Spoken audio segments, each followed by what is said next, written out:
Sud Radio. La planète demain, Christophe Debiens. Aujourd'hui, dans La planète demain sur Sud Radio, en deuxième partie d'émission, nous recevrons Jérôme Cuny, président de IDH 21, une société qui accompagne les entreprises vers une transition écologique positive. Mais pour l'instant, j'ai l'honneur d'accueillir Loïc Pochet, président fondateur de l'entreprise Pochet Aérospace, qui révolutionne et renouvelle le monde des hydravions. Mais c'est incroyable. Bonjour Loïc. Bonjour à tous, bonjour tout le monde.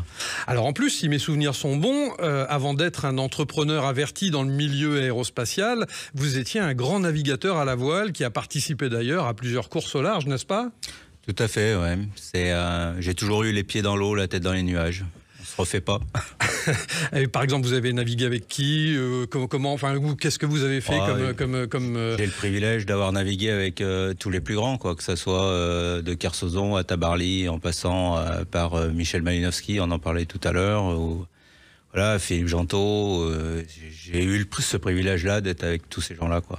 Alors on va parler hydravion, drone, mais qu'est-ce qui vous a donné l'idée de passer de la voile à l'aéro, voilà, ouais, d'une manière générale? Tout simplement, vous avez bien commencé le terme, c'est l'aéropostale. Oui, c'est ça. C'est tout. J'ai passé mon enfance à lire au coin du feu et écouter de la musique classique en lisant les bouquins de Kessel, de Saint-Ex, de Mermoz, donc j'ai été baigné à ça. Donc à un moment donné, ce que je vous disais tout à l'heure, j'ai toujours eu les pieds dans l'eau, la tête dans les nuages. Je suis parti en tant que marin dans la Royale, et puis après j'ai bifurqué sur la course au large, où j'ai rencontré les plus grands et j'ai navigué avec eux. J'ai eu ce privilège-là. Et puis de là, j'ai continué. Lors d'un moment, au moment de la route du Rhum, j'ai été percuté en 2002 par un cargo, alors que j'étais bien placé. Et qu'est-ce qui s'est passé? J'avais plus de bateau pour le Vendée Globe l'année suivante. Je suis resté comme un con à quai et je me suis dit, soit je reste à regarder partir les autres, soit je fais quelque chose de ma vie, d'autre. Et je suis parti dans le monde de l'aéronautique parce que j'ai eu envie d'aller voir le parcours qu'avait fait Saint-Ex, Mermoz, le long de l'Afrique avant de traverser l'Atlantique Sud et tout ça. Alors justement, dans ce nouveau parcours, celui de l'aéropostale, on va dire, et notamment de l'hydravion, vous avez décidé de concevoir l'Océanite Tempête. C'est le premier drone hydravion amphibie à propulsion hydrogène. Mais quelles ont été vos motivations pour cela? C'est simple. Il faut bien se dire que lorsqu'on navigue en permanence sur les océans, on voit l'évolution de la pollution qui évolue au fur et à mesure des années qui passent. C'est-à-dire qu'au départ, quand j'ai commencé à naviguer, les sacs plastiques étaient simplement à 3, 4 heures, 5 heures, une demi-journée de terre. Et après, lorsque j'ai arrêté de naviguer, t'étais à 4, 5 jours, 6 jours, tu voyais déjà les sacs plastiques sur l'océan. C'est fou. Donc ça, c'est un truc qui m'a extrêmement marqué. Bon, j'ai jamais jeté mes poubelles par-dessus bord. J'ai fait partie de ceux qui ramenaient, même si ça puait dans le pic avant, les poubelles. Mais c'est un truc que j'ai pris. Et puis, j'ai des enfants, j'ai des petits-enfants. J'ai plus 20 ans. Donc, j'ai envie de laisser à mes descendants quelque chose d'un peu... c'est pas... Politiquement, on n'est pas obligé d'être vert pour protéger la planète, quoi. Non, vous avez raison. Donc ça, c'est vachement important à mettre en avant. Et c'est là où, par rapport à ce modèle-là, donc à l'échelle 1, vouloir faire du très propre, ça, on n'en est pas capable à l'heure actuelle. Il y a des gens qui essayent, tant mieux pour eux. Maintenant, là, on est sur un drone de surveillance qui va pouvoir rendre service à des boîtes comme l'Ifremer ou des boîtes de surveillance des animaux marins ou quoi que ce soit, qui ont envie d'avoir une politique propre. Donc on développe ce drone avec une propulsion hydrogène qui va nous permettre dans un an maximum de pouvoir le faire voler. et de dire, bah voilà, on continue, on avance pas à pas, mais on avance sérieusement. Alors ce drone que vous avez mis en construction, enfin vous avez commencé certainement, non, pas encore? Alors là, nous avons une maquette statique de l'hydravion qui existe. Nous avons toutes les études CFD qui ont été faites depuis. On a 3 années de développement en CFD qui ont été faits. Maintenant, nous sommes en levée de fonds pour pouvoir justement, dans 1 an maximum, après la levée de fonds, faire voler le prototype de l'hydravion à l'échelle 1/3. Donc, ça va être une machine qui va faire 5 mètres d'envergure, qui va faire une 60aine de kilos, tout en composite. L'avantage et le développement de notre hydravion qui est en rupture technologique avec tout ce qui existe, c'est qu'en dehors de la propulsion, on sort de l'eau sur des foils. Ce qui fait que, par exemple, pour l'échelle 1, je précise, on va sortir de l'eau en 40 mètres. Ah oui. On sort de l'eau en 40 mètres, on a une vitesse de rotation, donc c'est-à-dire on quitte la sustentation et on vole en 450 mètres pour une tonne 8. Donc là, on rentre vraiment dans une rupture par rapport à tout ce qui existe. Et ça va nous permettre de pouvoir décoller, poser, vivre au bord des océans. Lorsqu'on voit l'évolution de la planète entre la population en début du siècle et maintenant, il y a un tel décalage, c'est énorme. Donc nous, notre hydravion, il est pensé, né pour naviguer et vivre en mer. C'est pour ça qu'il s'appelle le Morgan. Alors, il s'appelle le Morgan. L'échelle 1, oui. Ah oui, l'échelle 1. Mais par contre, la maquette, en tout cas, l'Océanide. L'Océanide Tempête. Ça vient d'où ce nom d'ailleurs? Alors l'Océanide Tempête, pour les gens qui vivent sur la côte, ils le voient de temps en temps. C'est un oiseau? C'est un petit oiseau qui vit et qui se nourrit de ce qui se passe au bord de l'eau. Et alors ce drone, justement, ce drone hydravion, est-ce qu'il est à la pointe des nouvelles technologies et peut-être même de l'intelligence artificielle? Alors oui, nous sommes en relation avec des entreprises qui sont à la pointe dans ce secteur-là. Et notre objectif, c'est vraiment, et c'est une demande que l'on a eue, c'est de créer carrément des flottes de notre hydravion pour faire de la surveillance. Et justement, donc géré par l'IA. Alors, cette Océanide Tempête, ce serait le premier drone hydravion de surveillance, hein, c'est ce que j'ai compris. Alors, il y en a qui existent à l'heure actuelle, parce qu'ils ont racheté, par exemple, les Taïwanais ont racheté à l'échelle 1 des ULM hydravions, par exemple, sur l'Espagne.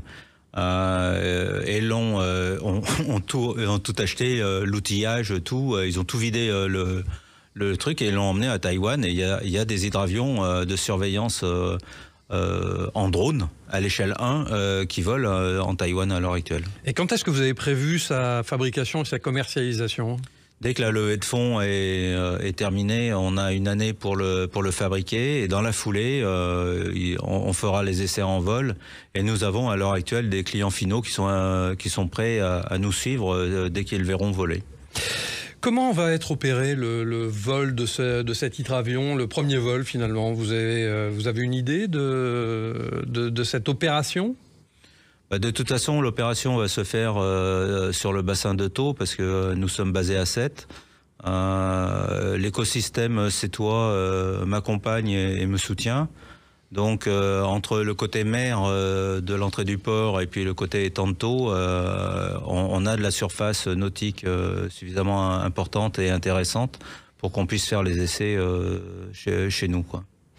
Alors on vous écoute passionnément depuis le début de cette émission. Moi j'aimerais comprendre la philosophie de l'entreprise Pochet Aérospace. Quelle est-elle? La philosophie, elle est avant tout humaine. Mon objectif, c'est de valoriser les personnes qui sont autour de moi, parce que sans ces personnes-là, je n'existerais pas et mon projet n'existerait pas surtout. Et ça, c'est vital pour moi. Et vous parliez de vos enfants tout à l'heure. J'imagine que d'abord, c'est comme tout le monde, lorsqu'on a des enfants, on les chérit et on y fait attention. Mais l'idée, c'est de leur remettre quelque chose entre les mains qui soit exceptionnel, j'imagine. On fait ce que l'on peut sur le sujet, en tout cas. Alors, lorsque vous aurez développé cette chaîne de production et de commercialisation en France, donc après votre levée de fonds, est-ce que vous envisagez déjà de commercialiser ce modèle de drone hydravion à l'international? Alors, mon projet, c'est un projet international avant tout. C'est vraiment un projet international. À l'heure actuelle, les Français, ils en ont rien à faire de mon projet quelque part.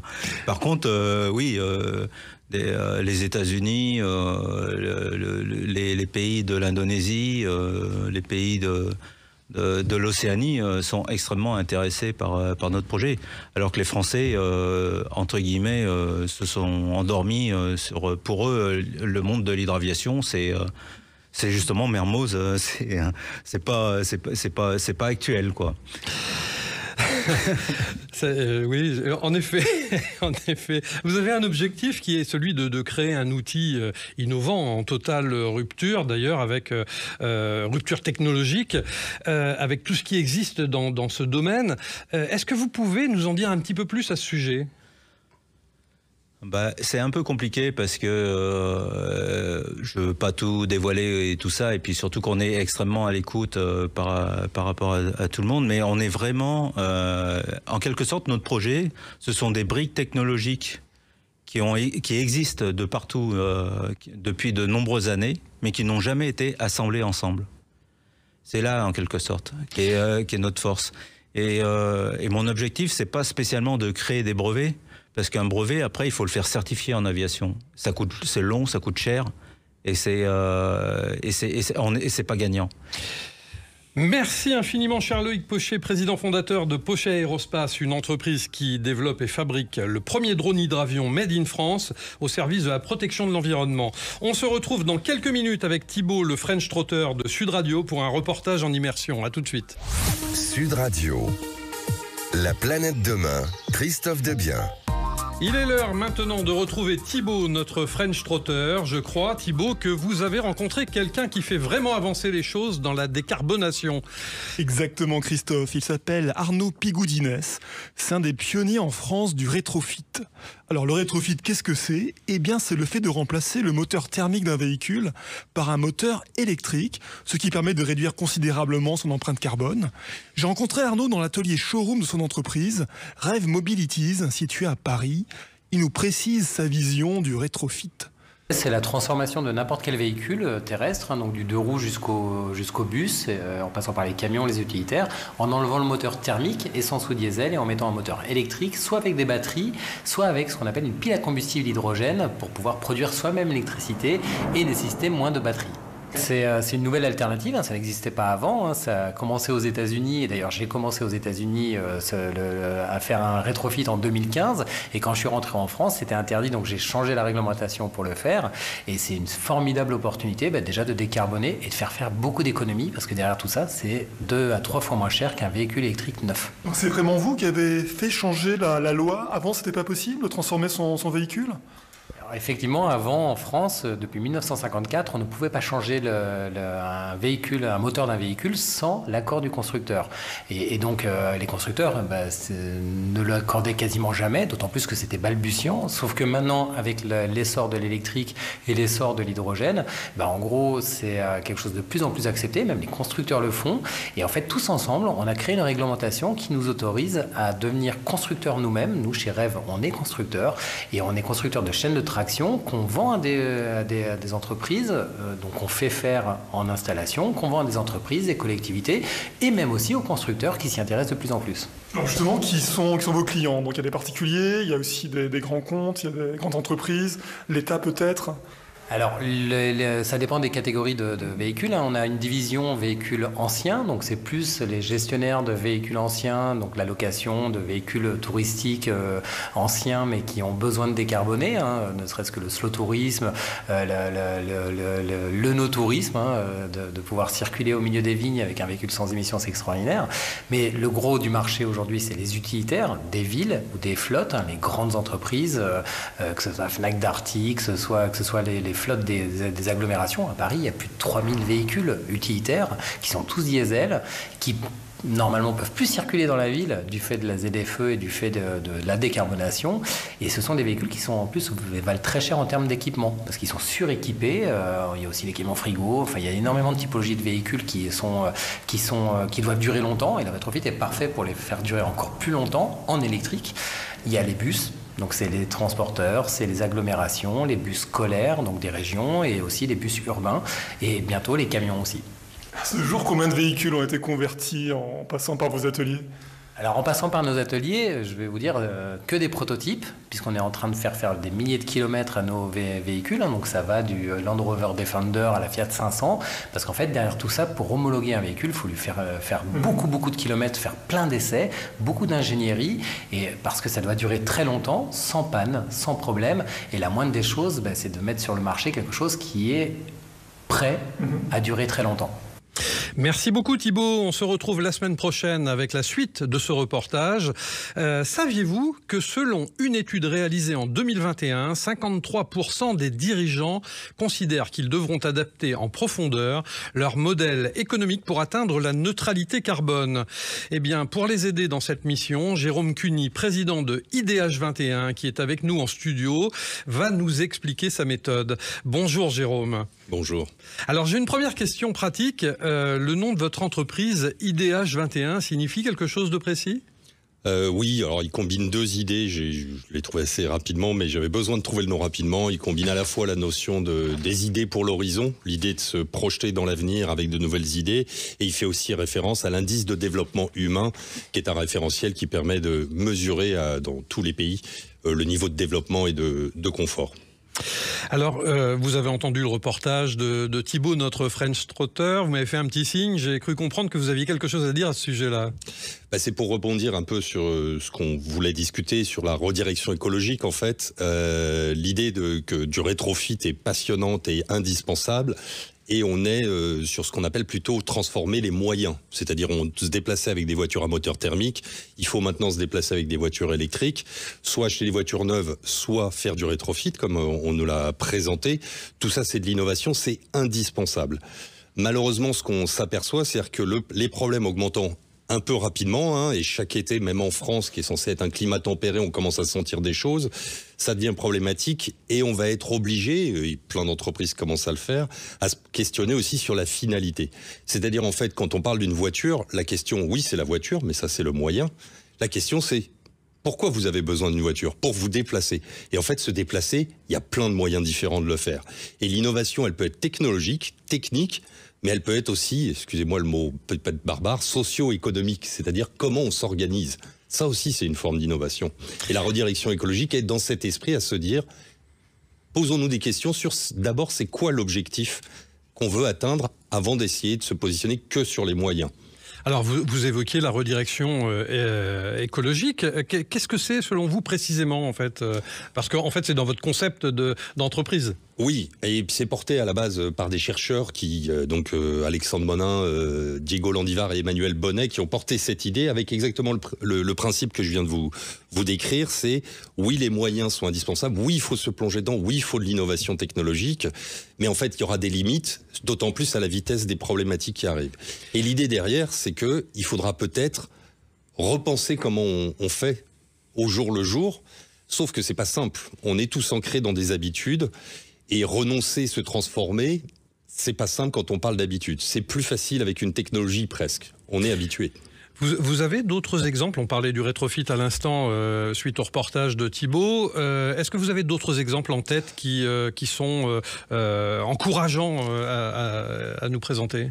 Alors, encourageant, ils sont encore en expérimentation, parce que comme toutes les technologies aujourd'hui, et comme on l'a vu avec le précédent, on est en expérimentation. Mais typiquement, tout le monde a conscience qu'il y a un défi avec les stations de ski, par exemple. Les stations de ski, la solution technique qu'on arrive aujourd'hui, c'est on va faire des canons à neige. Et on le fait, et c'est très bien. Sauf que derrière, il faut penser, il y a des milliers de gens qui en dépendent. Et donc, aujourd'hui, il y a des dynamiques lancées pour voir quelle autre économie on peut créer autour d'une station. C'est le sport 4 saisons, c'est-à-dire ne plus se reposer uniquement sur l'hiver et le ski, et d'autres activités qui ne seraient pas que liées au ski et remontées mécaniques. Et ça, c'est déjà lancé parce que certaines stations sont déjà confrontées.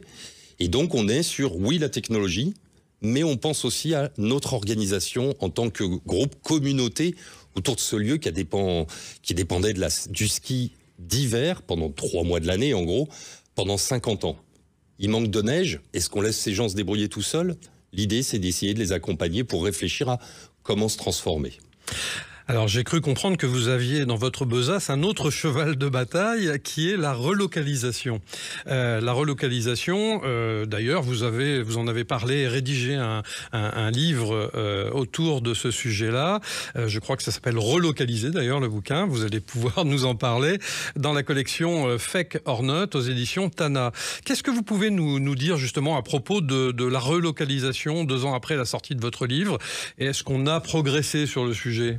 Alors oui, il y a beaucoup de bonnes nouvelles, mais c'est un sacré défi. Il faut réaliser, on a passé 40 ans à désindustrialiser, on n'inverse pas une dynamique en quelques années.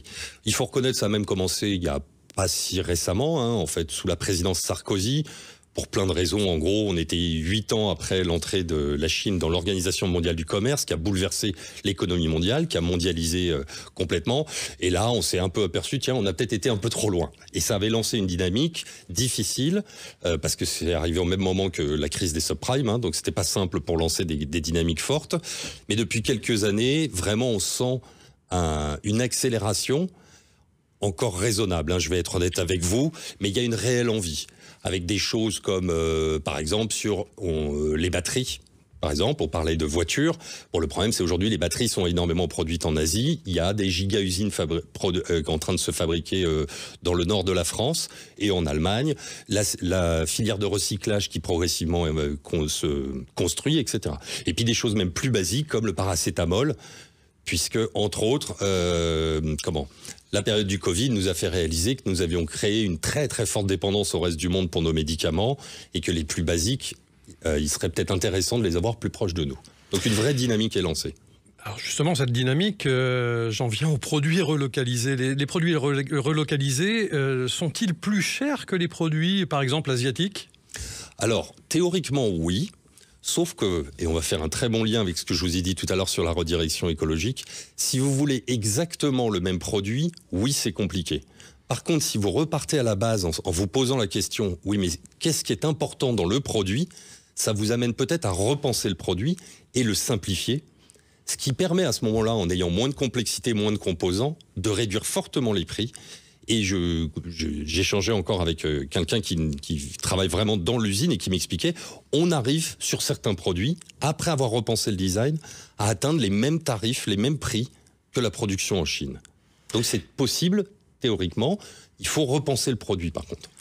Merci beaucoup, Jérôme Cuny, le partenaire idéal pour votre redirection écologique, IDH 21. On se retrouve dimanche prochain à 12h30 sur Sud Radio dans La Planète Demain pour de nouvelles innovations au service de l'écologie positive. Bonne semaine et à dimanche prochain.